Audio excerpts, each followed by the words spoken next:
You kiss someone without thinking much about it. A hello, a goodbye, a celebration, a first date, a wedding. It feels completely natural. But here's the strange part. Almost no other animal kisses the way humans do. Dogs lick. Birds touch beaks. Chimpanzees sometimes press their lips together after a fight. But the long, emotional kiss that humans share is incredibly rare in the animal kingdom. So why do we do it? The answer begins millions of years before the first romance. Long before cities, flowers, or dating apps, your ancestors had one priority: survival. A bad partner could mean weak children, disease, or death. Choosing the right mate wasn't just important, it was everything.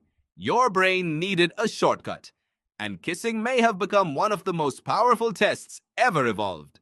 The moment two people kiss, something remarkable happens.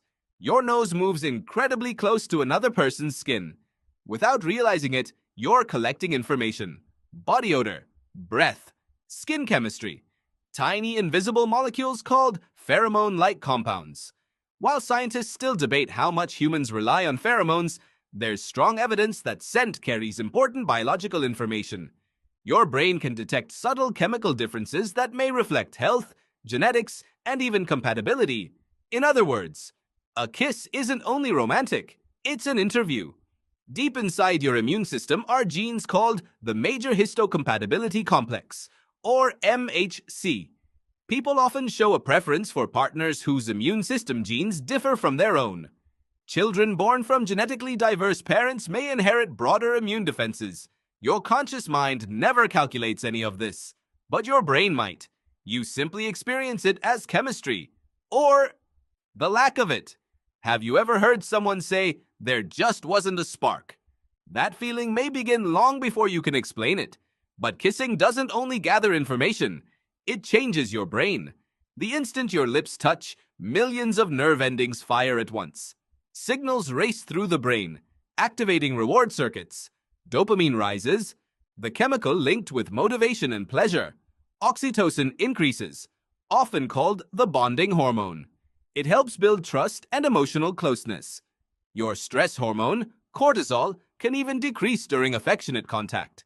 For a few moments, your brain rewards connection. This may explain why kissing often strengthens emotional bonds between partners. But not every culture kisses romantically. Anthropologists have found societies where romantic kissing is uncommon or even absent. That surprised researchers for decades. If kissing were purely instinctive, why wouldn't everyone do it? The answer may be that evolution provided the capacity, culture shaped the habit. As civilizations grew, kissing took on new meanings: love, respect, forgiveness, loyalty, power. Ancient rulers were kissed to show submission. Religious traditions used kisses to express devotion. Families kissed children for comfort. A behavior that may have started as a biological assessment became one of humanity's richest social languages. And there is another fascinating possibility. Human babies cannot feed themselves. In many ancient cultures, parents softened food by chewing it first and passing it mouth to mouth to infants. Some anthropologists suggest that romantic kissing may have evolved from these nurturing behaviors, transforming over thousands of generations into a symbol of affection and intimacy. Whether that idea fully explains kissing remains debated, but it reminds us that many of our most emotional behaviors may have surprisingly practical origins.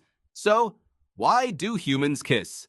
Not because evolution demanded romance, but because a simple touch of the lips can gather information, strengthen trust, activate powerful reward systems, and communicate feelings that words often cannot.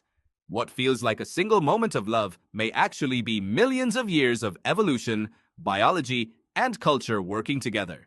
The next time you see two people kiss, remember, you're not just witnessing affection, you're watching one of the oldest conversations the human brain still knows how to have.